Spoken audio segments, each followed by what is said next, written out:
Although the words taking responsibility sounds simple, the concept is neither easy to grasp or easy to put into practice. The word take, Although the word taking responsibility sounds simple, the concept is neither easy to grasp nor easy to put into practice in your trading. We have all heard the words and have been confronted with the need to take responsibility so many times in our life that it is easy to take for granted that we know exactly what the phrase means. Taking responsibility in our trading and learning the appropriate principle of success are inextricably connected. You have to understand with every fiber of your being the ways in which you are and are not responsible for success as a trader. Only then can you take on the characteristics that allow you to join the select group of traders who are constantly successful in the market.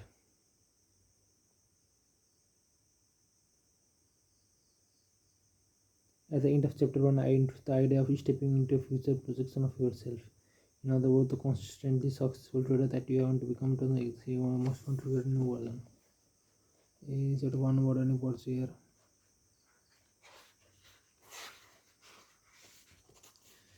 Fundamental. We remember some fundamental analysis was considered the only real appropriate way to make trading decision. When I started trading in 1970, technical analysis was used by only a handful of traders. We were considered by the rest of the market community to be at the very least crazy.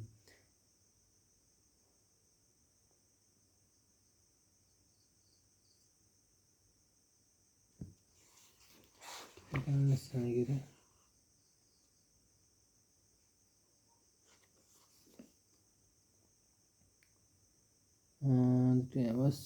started trading in 1978, technical analysis was used by only a handful of traders who were considered by the rest of the market community to be at the very least crazy. As difficult as it is to believe now, it was very long ago in Wall Street. Most of the major fund and financial institutions thought that technical analysis was some of the mystical focus. Now, of course, just the opposite is true. Almost all experienced traders use some form of technical analysis to help them formulate their trading strategies. Except for some small isolated pockets in the academic community, the purely fundamental analysis virtually extinct was caused this dramatic shift in perspective. I am sure it's no surprise to anyone that the answer to this question is very simple: money. The problem with making trading decisions from strictly fundamental perspective, the inherent difficulty of making money constantly using this approach. For those of you who may not be familiar with fundamental analysis, let me explain. Fundamental analysis attempts to take into consideration all the variables that could affect the relative balance or imbalance between the supply of possible demand for any particular stock. Here, fundamental analysis attempts to take into consideration all the variables that could affect the relative balance or imbalance between the supply of and possible demand of any particular stock, commodity, or financial instrument. Fundamental analysis भने चाहिँ यो सबै कुराहरू चाहिँ trained पहिलाको ट्रेन्डहरूबाट अनि पहिलाको ट्रेन्डहरूबाट चाहिँ अब के हुन्छ भनेर भने ह्युमन बिहेभियरलाई चाहिँ मार्केट बिहेभियरलाई चाहिँ हेर्दैन, तर अब जस्तो वेदरहरू भयो, ब्यालेन्स सिट भयो, इन्ट्रेस्ट रेटहरू भयो, त्यो हेरेर गर्छ कि फन्डामेन्टल एनालाइसिसले चाहिँ using primarily mathematical models that weigh the significance of variety of factors, interest rate, balance sheet, weather patterns, and numerous other. The analyst projects what the price will be at some point in the future. The problem with this model is that they rarely, if ever, factor in other traders as variable. People expressing their belief and expectation about the future make price move, not models.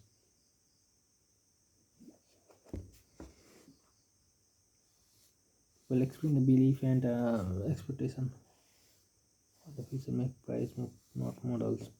The fact that a model makes a logical and reasonable projection based on all the relevant variable is not much value if the traders who are responsible for most of the trading volume are not aware of the model or don't believe in it.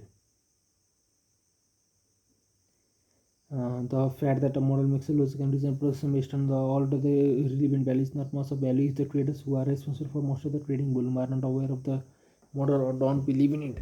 As a matter of fact, many traders, especially those on the floors of the future exchange, who have the ability to move prices every dramatically in one direction or the other, usually don't have the slightest concept of fundamental supply and demand factor that are supposed to affect price.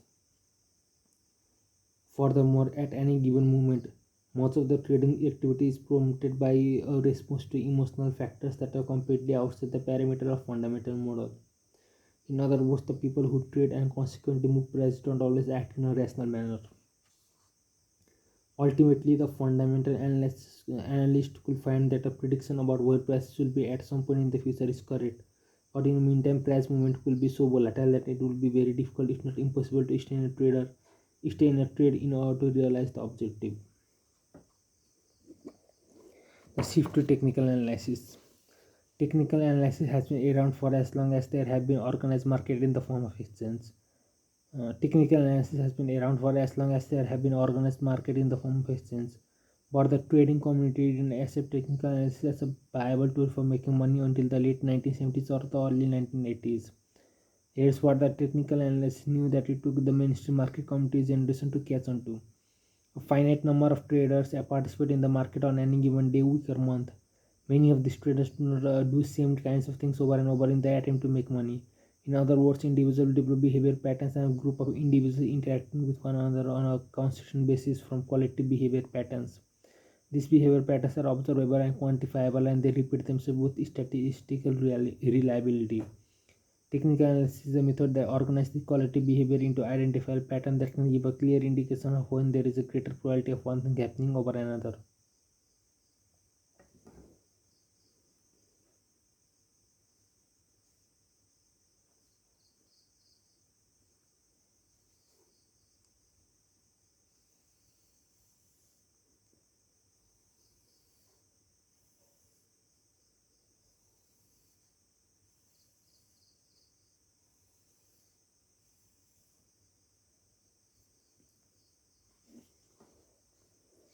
Technical analysis is a method that organizes this collective behavior into identifiable pattern that can give a clear indication of when there is a greater probability of one thing happening over another. In a sense, technical analysis allows you to get into the mind of the market to anticipate what's likely to happen next based on the kind of pattern the market generates on previous movement. As a method for projecting future price movement, technical analysis has turned out to be far superior to purely fundamental approach. It keeps the trader focused on what the market is doing now in relation to what it has done in the past, instead of focusing on what the market will be doing based solely on what logical and reasonable as determined by a mathematical model. On the other hand, fundamental analysis creates what I call a reality gap between what should be and what is. The reality gap makes it extremely difficult to make anything but very long term predictions that can be difficult to exploit, even if they are correct. The reality gap makes it extremely difficult to make anything but very long term predictions that can be difficult to exploit, but even if they are correct. In contrast, technical analysis not only closes this reality gap but also makes available to the trader a virtually unlimited number of possibilities to take advantage of. In contrast, technical analysis not only closes this reality gap but also makes available to the trader a virtually unlimited number of possibilities to take advantage of. A technical approach opens up many more possibilities because it identifies how the same repeatable behavior pattern occur in every time frame, moment to moment, daily, weekly, yearly, and every time span in between. In other words, technical analysis turns the market into an endless stream of opportunity to increase yourself. The shift to mental analysis. If technical analysis works so well, why would more and more of the trading community shift their focus from technical analysis of the market to mental analysis of themselves, meaning their own individual trading psychology? To answer this question, you probably don't have to do anything more than ask yourself why you bought this book. The most likely reason is that you are dissatisfied with the difference between what you perceive as the unlimited potential to make money and what you end up with on the bottom line. That's the problem with technical analysis. If you want to call it a problem, that's the problem with technical analysis. If you want to call it a problem, once you learn to identify patterns and read the market, you find there are limited opportunity to make money. But as I am sure you already know, there can also be a huge gap between what you understand about the market and your ability to transform that knowledge into constant profit or steady rising equity curve.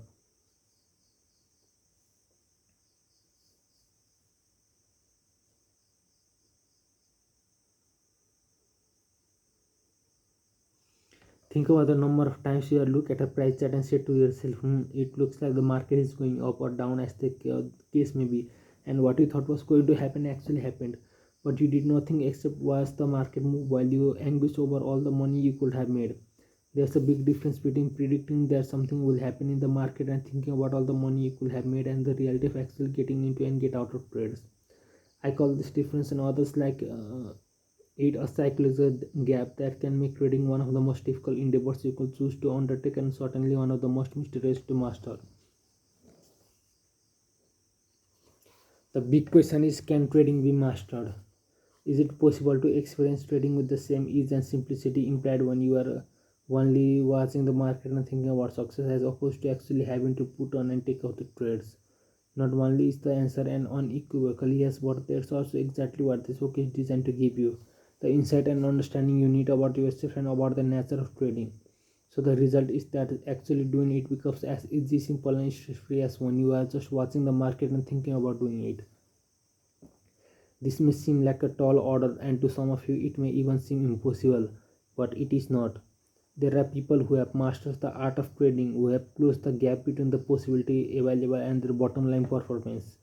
But as you might expect, the winners are relatively few in number compared with the number of traders who experience varying degree of frustration, all the way to extreme exasperation, wondering why they can trade the constant success they so desperately desire. In fact, the difference between this two group of traders, the constant winner and everyone else, are analogous to the difference between the Earth and the Moon. The Earth and Moon are both celestial bodies that exist in the same solar system, so they do have something in common, but they are as different in nature and characteristic as night and day. By the same token, anyone who puts on a trade can claim to be a trader, but when you compare the characteristic of a handful of constant winners with the characteristic of most other traders, you'll find they are also different as night and day. If going to the moon represents constant success as trader, we can say that getting to the moon is possible. The journey is extremely difficult and only a handful of people have made it. From our perspective here on Earth, the moon is usually visible every night and it seems so close that we could just reach out and touch it. Trading successfully feels the same way. On any given day, week or month, the market make available vast amount of money to anyone who has the capacity to put on a trade. Since the market are in constant motion, this money is also constantly flowing, which makes the possibility for success greatly magnified and seemingly within your grasp. I use the word seemingly to make an important distinction between the two groups of traders. For those who have learned how to be constant or have broken through what I call the threshold of consistency, the money is not only within their grasp, they can virtually take it at will.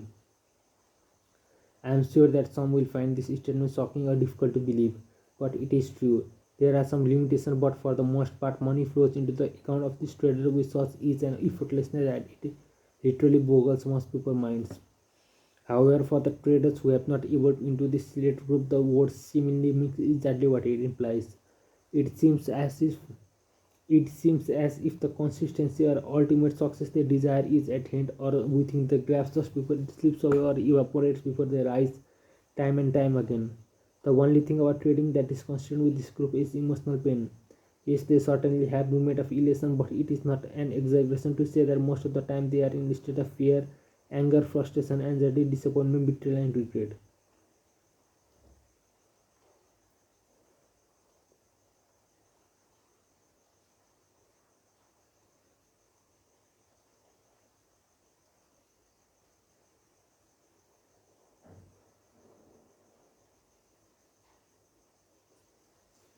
So what separates these groups of traders? Is it intelligence or are the constant winners just plain smarter than everyone else? Do they work harder?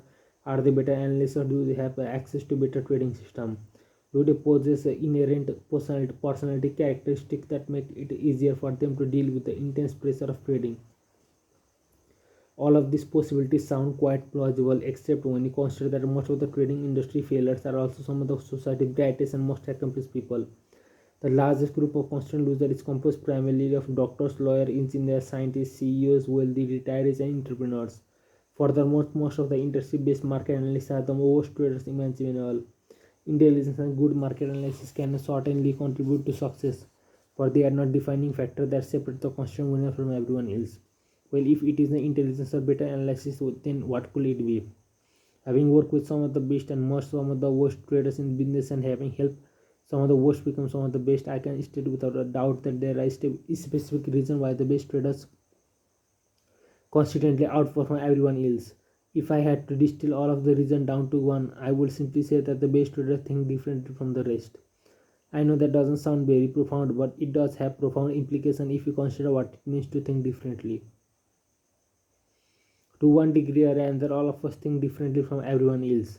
We may not always be mindful of this fact. It seems natural to assume that other people share our perception and interpretation of event.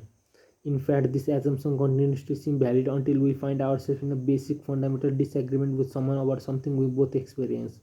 Other than our physical features, the way we think is what makes us unique, probably even more unique than our physical features too.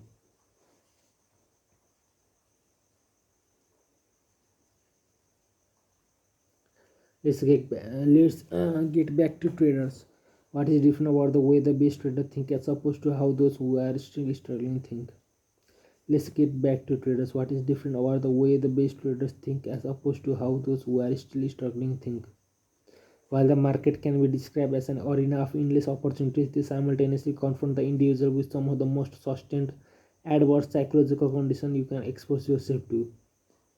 At some point, everyone who trades learns something about the market that will indicate when opportunity exists. But learning how to identify an opportunity to buy or sell does not mean that you have learned to think like a trader. The defining characteristic that separates the constant winner from everyone else is this: the winners have attained a mindset or unique set of attitude that allows them to remain disciplined, focused, and above all confident in spite of the adverse condition. As a result, they are no longer susceptible to the common fears and trading errors that plague everyone else. Everyone who trades ends up learning something about the market. Very few people who trade ever learn the attitude that are absolutely essential to becoming a constant winner. Just as people can learn to perfect the proper technique for swinging a golf club or tennis racket, their consistency or lack of it will without a doubt come from their attitude. Traders who make it beyond the threshold of consistency usually experience a great deal of pain, both emotional and financial, before they acquire the kind of attitude that allows them to function effectively in the market environment. The rare exceptions are usually those who were born into successful trading families or who started their trading career under the guidance of someone who understood the true nature of trading and just as important knew how to teach it. Why are emotional pain and financial disaster common among traders? This simple answer is that most of us weren't fortunate enough to start our trading careers with the proper guidance. However, the reason go much deeper than this. I have spent the last 17 years dissecting the psychological dynamics behind trading so that I could develop effective method for teaching the principles of success. What I have discovered is that trading is chock full of paradoxes and contradictions in thinking that make it extremely difficult to learn how to be successful. In fact, if I had to choose one word that encapsulate the nature of trading, it will be paradox. Akin to the dictionary, a paradox is something that seems to have contradictory qualities or that is contrary to common belief or what generally makes sense to people.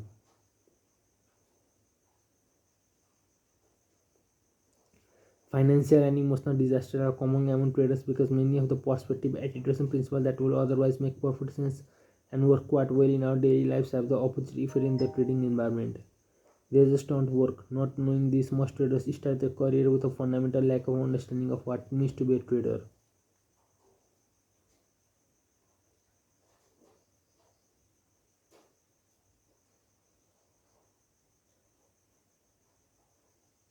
That skills that are involved and the depth to which those skills need to be developed. Here is a prime example of what I'm talking about. Trading is inherently risky. To my knowledge, no trade has guaranteed outcome. Therefore, the possibility of being wrong and losing money is always present. So, when you put on a trade, can you consider yourself a risk taker? Even though this may sound like a trick question, it is not. The logical answer to the question is unequivocally yes. If I engage in an activity that is inherently risky, then I must be a risk taker. This is a perfectly reasonable assumption for any trader to make. In fact, not only do virtually all traders make this assumption, most traders take pride in thinking of themselves as a risk taker. The problem is that this assumption could not be further from the truth. Of course, any trader is taking a risk when you put on a trade, but that doesn't mean that you are correspondingly asset in that risk. In other words, all trades are risky because the outcomes are probable, not guaranteed. But do most traders really believe they are taking a risk when they put on a trade? Have they really accepted that the trade has a non guaranteed probable outcome? Furthermore, have they fully accepted the possible consequence? The answer is unequivocally no. Most traders have absolutely no concept of what it means to be a risk taker in a way a successful trader think about risks. The best trader can not only take the risks, they also have all around to accept and embrace that risk. There is a huge psychological gap between assuming you are a risk taker because you put on trades and fully accepting the risks inherent in each trade. When you fully accept the risks, it will have profound implications on your bottom line performance.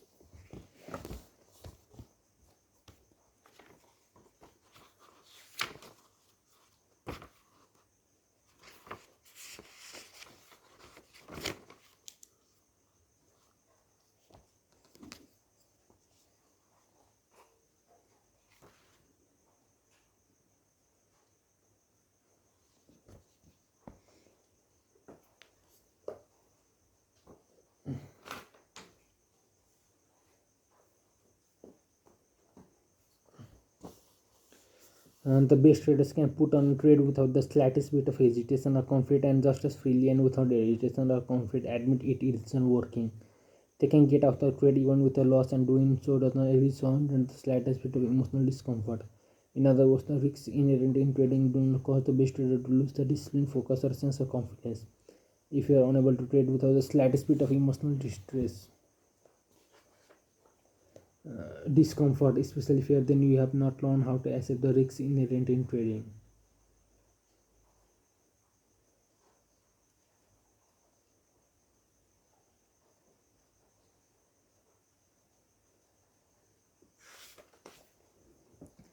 The best traders can put on a trade without the slightest bit of hesitation and conflict, and just as freely and without hesitation or conflict admit it isn't working. They can get out of trade even with a loss, and doing so doesn't result in the slightest bit of emotional discomfort. In other words, the risks inherent in trading do not cause the best traders to lose the discipline, focus, or sense of confidence. If you are unable to trade without the slightest bit of emotional distress, a discomfort, then you have not learned how to accept the risks inherent in trading. This is a big problem because to whatever degree you haven't accepted the risks, it is the same degree to which you will avoid the risks.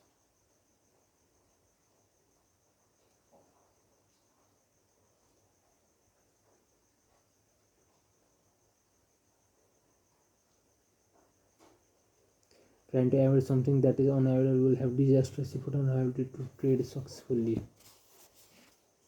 Learning to truly accept the risks in any endeavor can be difficult, but it is extremely difficult for traders, especially considering what's at stake. What are we generally most afraid of besides dying or public speaking? Certainly, losing money and being wrong both rank close to the top of the list.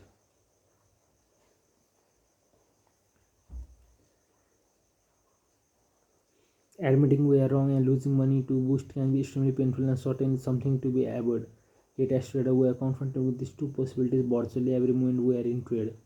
Now you might be saying to yourself, apart from the fact that it hurts so much, it is necessary to not want to be wrong and lose something. Therefore, it is appropriate for me to do whatever I can to avoid it.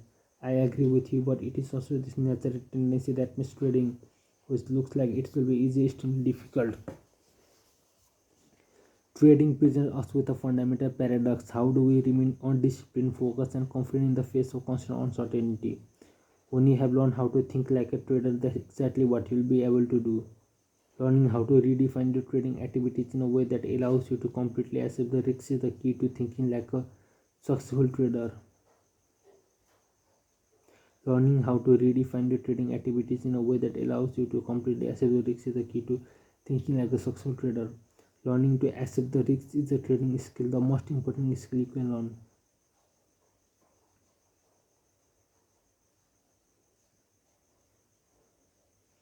Yet it's rare that developing trader focus and attention spend any effort to learn it.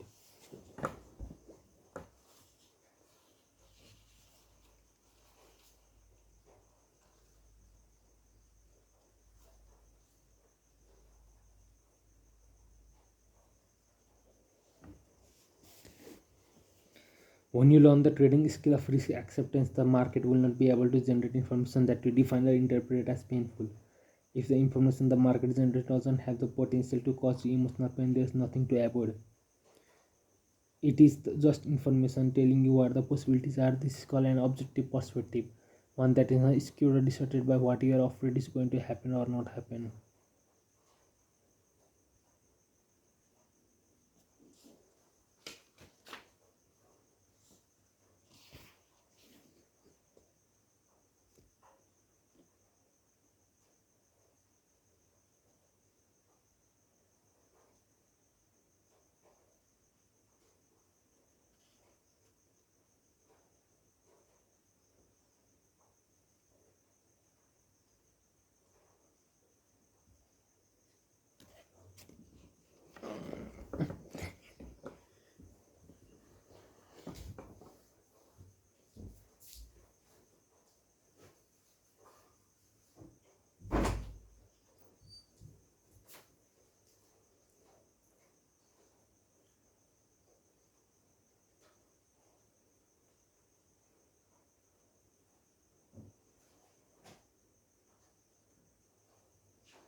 I'm sure there is a one trader reading this book who hasn't gotten into trades too soon before the market has official actually generated a signal or too late long after the market has generated a signal.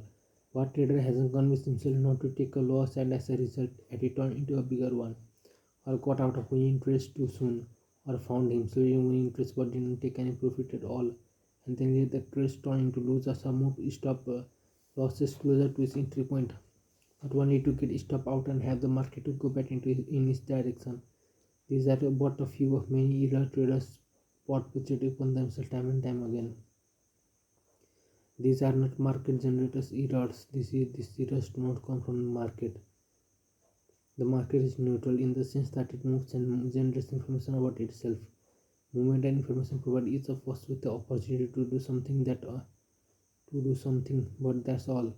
The market don't have any power over the unique way in which each of us perceives and interprets this information or control of the decision and action we take as a result. The errors I already mentioned and many more are strictly the result of what I call faulty trading attitudes and perspective. Faulty attitudes that foster fear instead of trust and confidence.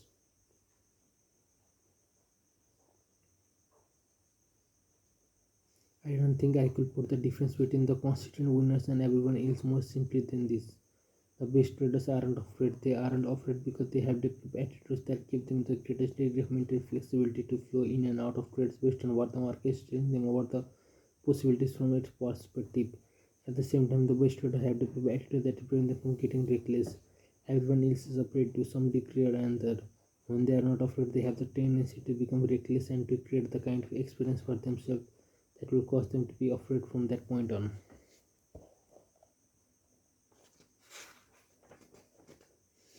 95% of the trading errors you are likely to make causing the money to just evaporate before your eyes will stem from the attitude about being wrong.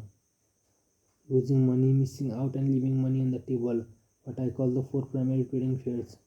Now you may be saying to yourself, I don't know how about this. I've always thought traders should have a healthy fear of the markets. Again, this is a perfectly logical and reasonable assumption, but when it comes to trading, your fear will act against you in such a way that you will cause the very thing you are afraid of to actually happen. If you are afraid of being wrong, your fear will act upon your perception of market information in a way that will cause you to do some things that end up making you wrong. When you are fearful, no other possibilities exist. You can perceive other possibilities or act on them properly, even if you did manage to perceive them, because fear is immobilizing. Physically, it causes us to freeze or run. Mentally, it causes us to narrow our focus of attention to the object of our fear. This means the thought about other possibilities as well as other available information from the market they get blocked. You won't think about all the rational things you've learned about the market until you are no longer afraid and the event is over.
It is extremely difficult to perceive that the source of three problems in our on inappropriate attitudes that is what makes fear so insidious. Many of the thinking patterns that adversely affect our trading are a function of the natural ways in which we are brought up to think and see the world.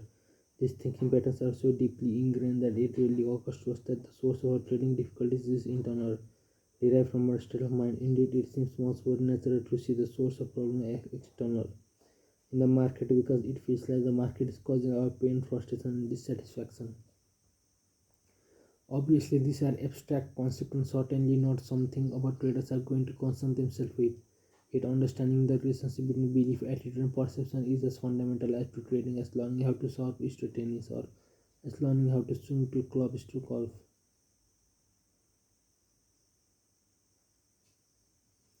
Put another way, understanding and controlling your perception of market information is so important only to the extent that you want to achieve consistent result. I say this because there is something in our trading that is as true as the statement I just made.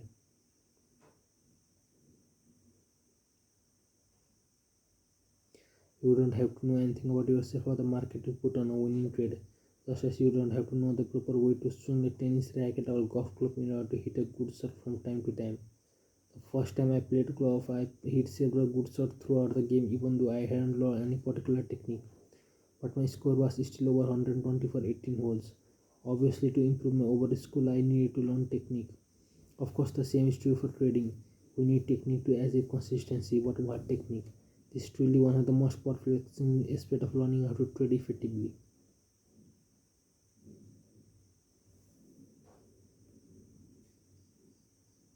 If we aren't aware of or don't understand how our belief and attitude affect our perception of market information, it will seem as if it is the market behavior that is causing the lack of consistency.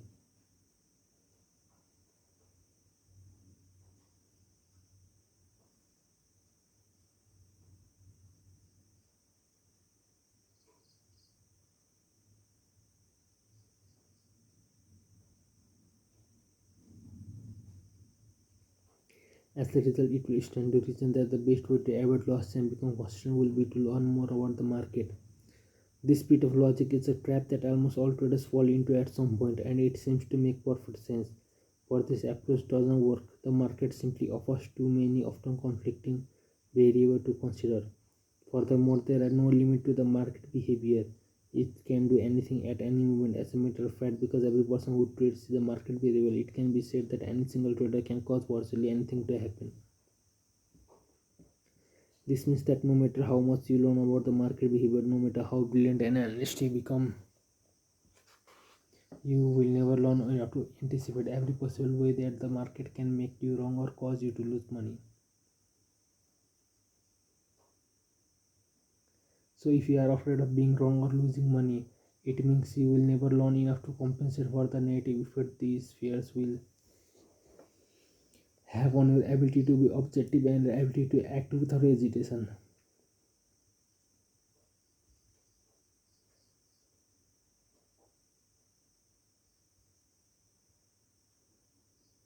You will never learn enough to compensate for the negative effect their fears. These fears will have on the ability to become objective and your ability to act without hesitation. In other words, you will want to be confident in the face of constant uncertainty. The hard cold reality of trading is that every trade has an uncertain outcome. Unless you learn to completely accept the possibility of an uncertain outcome, you will try either consciously or unconsciously to avoid any possibility you define as painful. In the process, you will subject yourself to any number of self generated costly errors. Now, I am not suggesting that we don't need some form of market analysis methodology to define opportunities and allow us to recognize them.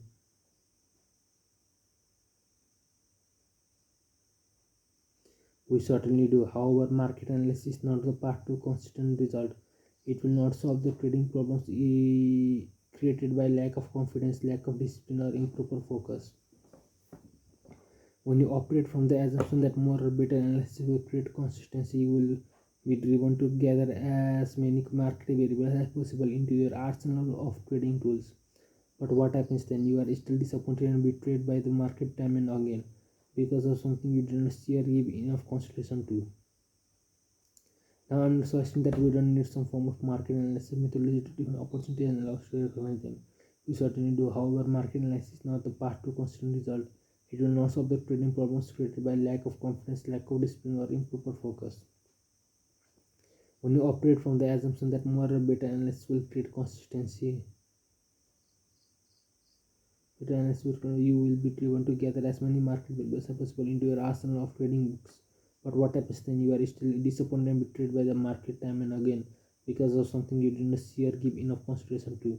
It will feel like you can trust the market, but the reality is you can trust yourself. Confidence and fear are contradictory states of mind that both stem from our belief and attitudes. To be confident functioning in an environment where you can easily lose more than you intend to risk requires absolute trust in yourself. However, you won't be able to achieve that trust until you have trained your mind to override your natural inclination to think in ways that are counterproductive to being a consistently successful trader. Learning how to analyze the market behavior is simply not the appropriate training. You have two choices. You can try to eliminate risks by learning about as many market variables as possible. I call this the black hole of analysis because it is path of ultimate frustration. Or you can learn how to redefine your trading activities in such a way that you truly accept the risks and you are no longer afraid. When you have achieved a state of mind where you truly accept the risks, you won't have the potential to define and interpret market information in painful ways. When you eliminate the potential to define market information in painful ways, you also eliminate the tendency to rationalize, hesitate, jump the gun, hope that the market will give you money, or hope that the market will save you from your inability to cut your losses. As long as you are susceptible to the kind of error that are the result of rationalizing, justifying, hesitating, hoping, and jumping the guns, you will not be able to trust yourself.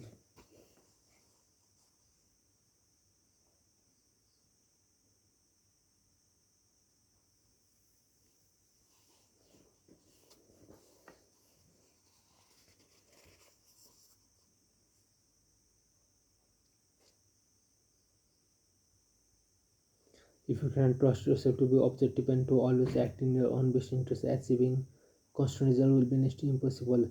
Trying to do something that looks so simple may will be the most exasperating thing you will ever attempt to do. The irony is that when you have the appropriate attitude, when you have acquired a trader mindset and can remain confident in the face of constant uncertainty, trading will be as easy and simple as you probably thought it was when you first started out. So what is the solution? You will need to learn how to adjust your attitude and belief about trading in such a way that you can trade without the slightest bit of fear, but at the same time keep a framework in place that doesn't allow you to become reckless. This is what this book is designed to teach you. As you move ahead, I would like to keep something in mind. I would like you to keep something in mind. The successful trader that you want to become is future projection of yourself that you have to grow into. Growth implies expansion, learning, and creating a new way of expressing yourself. This is true even if you are already a successful trader and reading this book to become more successful. Many of the new ways in which you will learn to express yourself will be in direct conflict with ideas and beliefs you presently hold about the nature of trading.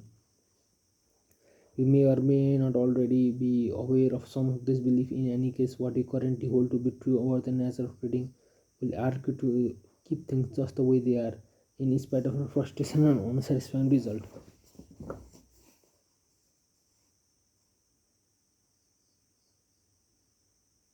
Yes. 42 minutes of body chair.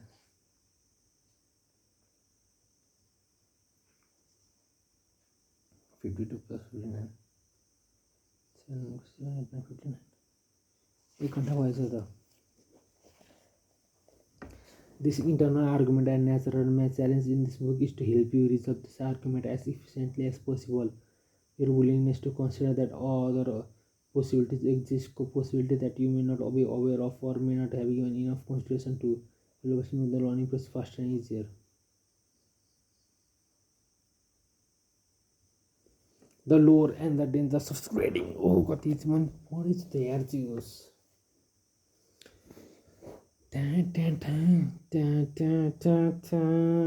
The lore and the danger of trading. In January 1994, I was asked to speak at a trading conference in Chicago, sponsored by Future magazine. At one of the launches, I happened to be sitting next to an editor of one of the major publishers of book about trading. We were having a lively conversation about why so few people become successful at trading, even people who are otherwise very accomplished. At one point, the editor asked if a possible explanation for this phenomenon might be that people were getting into trading for the wrong reason, the attraction.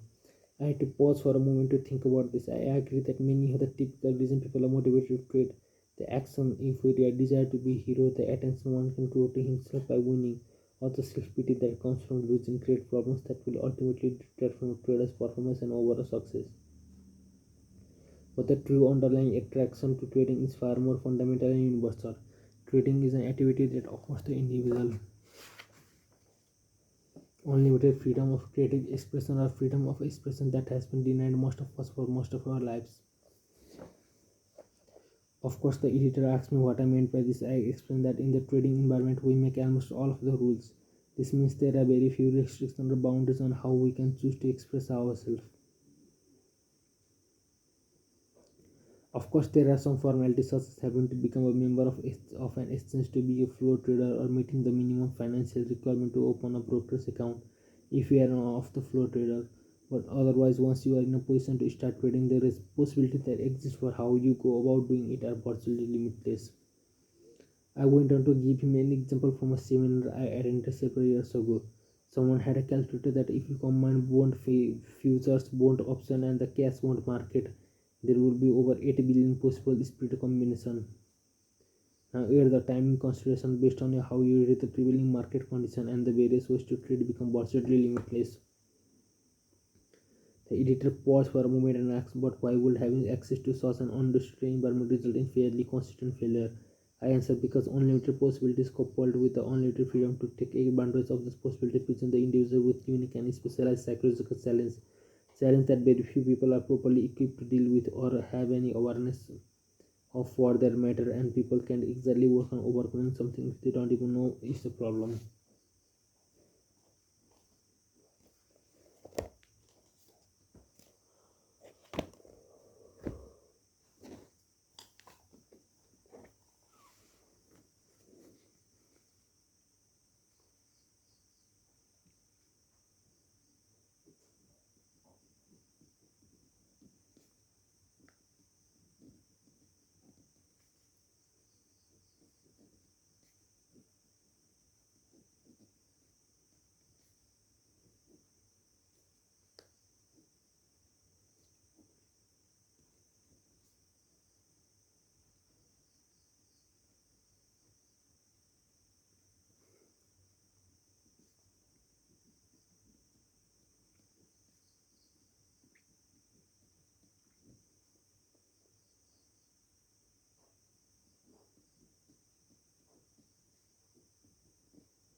The freedom is great. All of us seem to naturally want it, strive for it, even crave it. But that doesn't mean that we have the appropriate psychological resources to operate effectively in an environment that has few, if any, boundaries and where the potential to the inner damage to ourselves exist.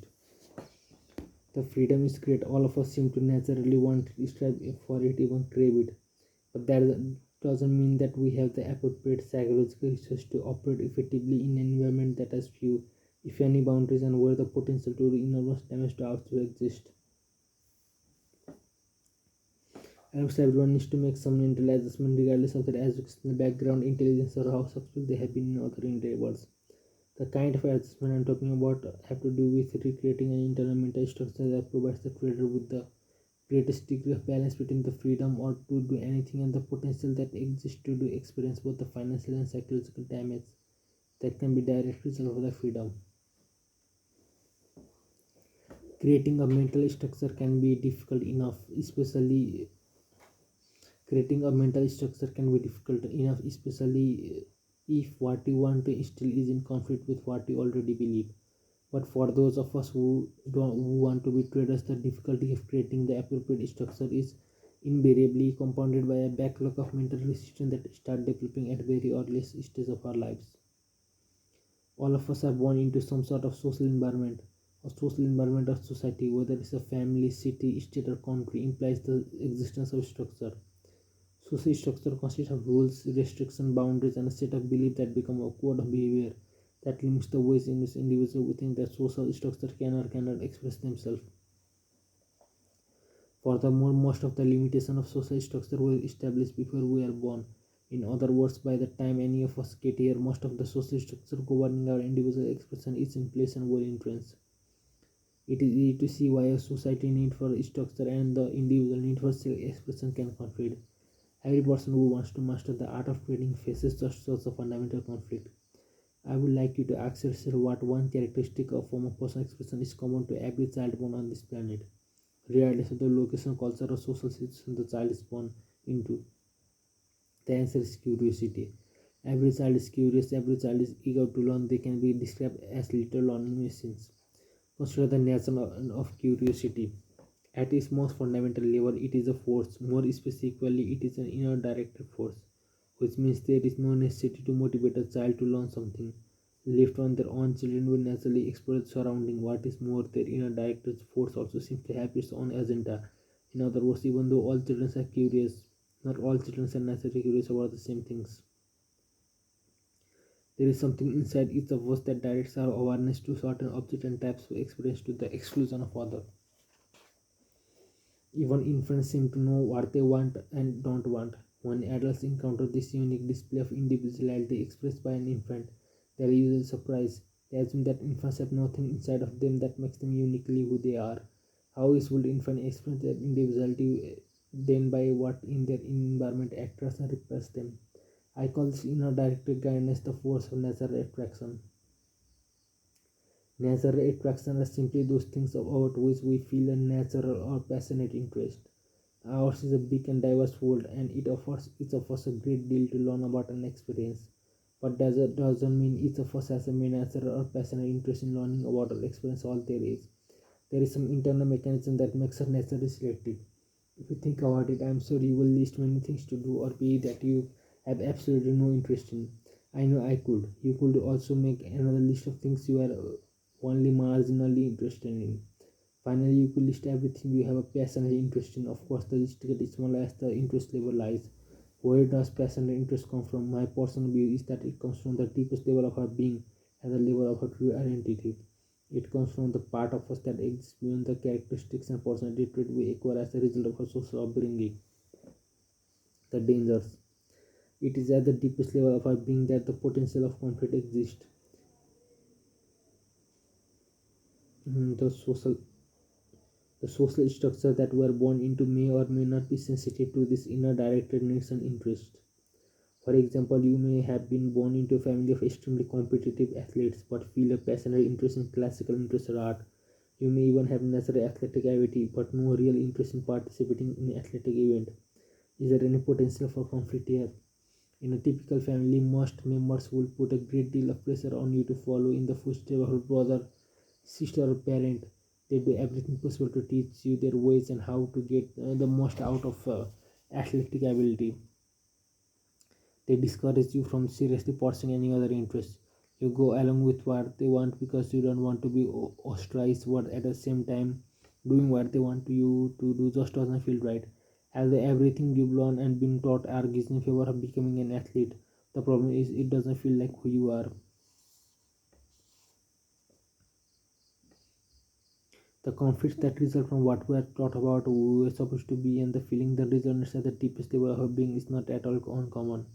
I would say that many, if not most people, grow up in a family and cultural environment that gives little, if any, objective, non-judgmental support to the unique ways in which we feel compelled to express ourselves. The conflict that results from what we are taught about who we are supposed to be and the feeling that resonates at the deepest level of our being is not at all uncommon. I would say that many, if not most people, grow up in a family and cultural environment that gives little, if any, objective, non-judgmental support to the unique ways in which we feel compelled to express ourselves. This lack of support is not simply as absence of encouragement. It can be as deep as the outright denial of some particular way in which we want to express ourselves.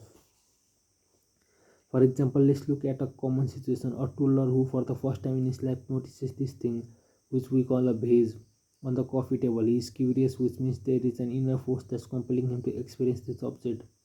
In a sense, it is as if this force creates a vacuum in his mind that has to be filled with the object of his interest. So it focuses on the base and with deliberate intent crawls across the base expanse of the living room floor to the coffee table. When he gets there, he reaches up to the edge of the table to pull himself to his feet. With one hand firmly on the table to maintain his balance, his other hand reaches out to touch this thing he has never experienced. Just at the moment he hears a scream from across the room, "Do not touch that!" Startled, the child falls back on spot and begins to cry. Obviously, there is a very common occurrence and one that is completely unavoidable. Children have absolutely no concept of how they can injure themselves or how valuable something like a vase can be. In fact, learning what is safe and what isn't and the value of things are important lessons the child must learn. However, there are some extremely important psychological dynamics at work here that have direct effect on our ability to create the kind of discipline and focus.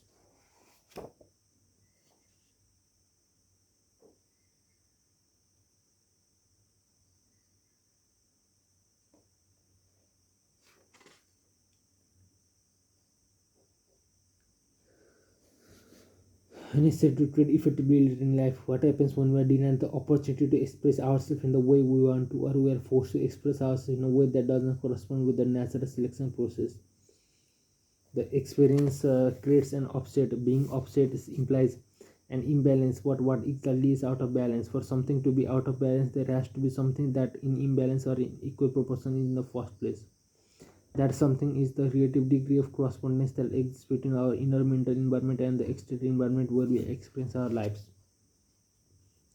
In other words, our needs and desires are generated in our mental environment and they are fulfilled in the exterior environment. If these two environments are in correspondence with one another, we are in a state of inner balance and we feel a sense of satisfaction and happiness.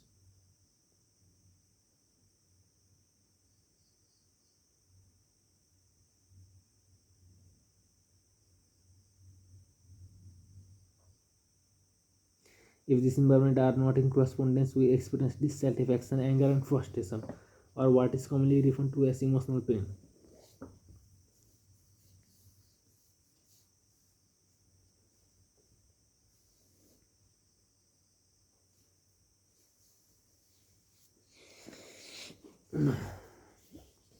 Now, why will not getting what we want or being denied the freedom to express ourselves in some particular way cause us to experience emotional pain? My personal theory is that needs and desires create mental vacuums. The universe in which we live as a natural tendency to not tolerate a vacuum amongst to fill it. Whenever one exists, Spinoza observed considerably the nature avoids vacuum. Suck the air out of bottle and tongue and lips will stick to the mouth of the bottle because they have created an imbalance of vacuum which now must be filled.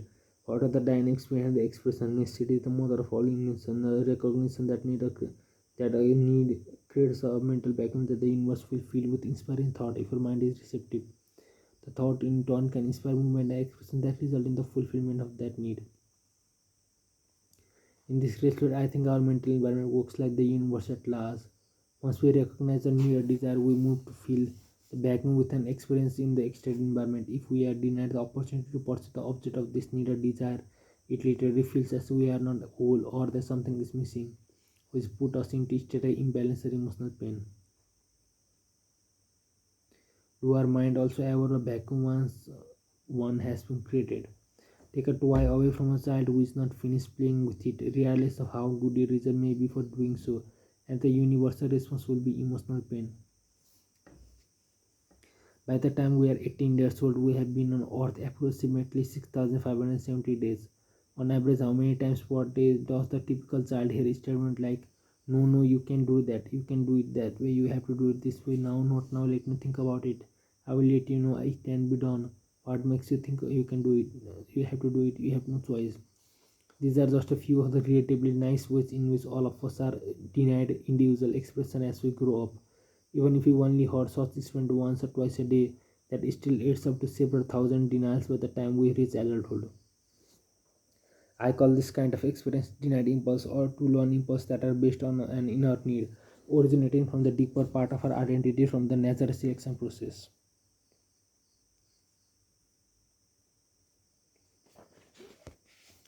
What happens to all of these impulses that have been denied and left unfulfilled?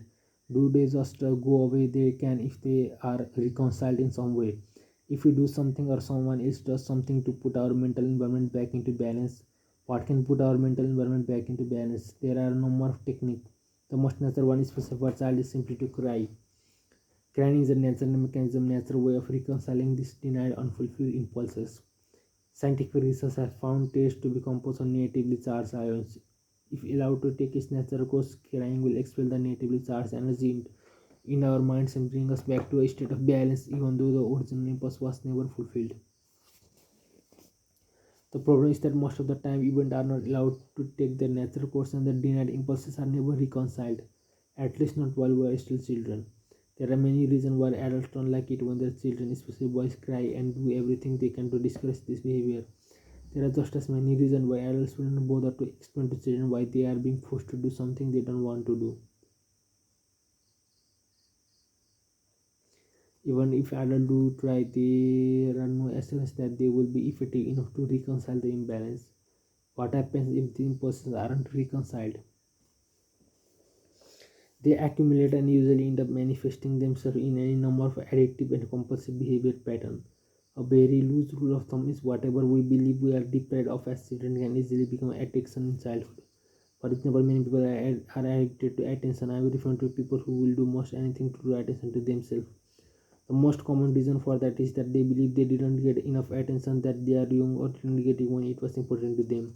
In any case, the deprivation becomes unresolved emotional energy that compels them to behave in ways that will satisfy the addiction.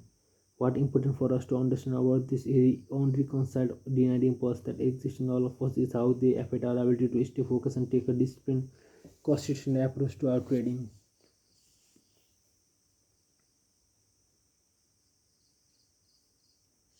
A safeguard.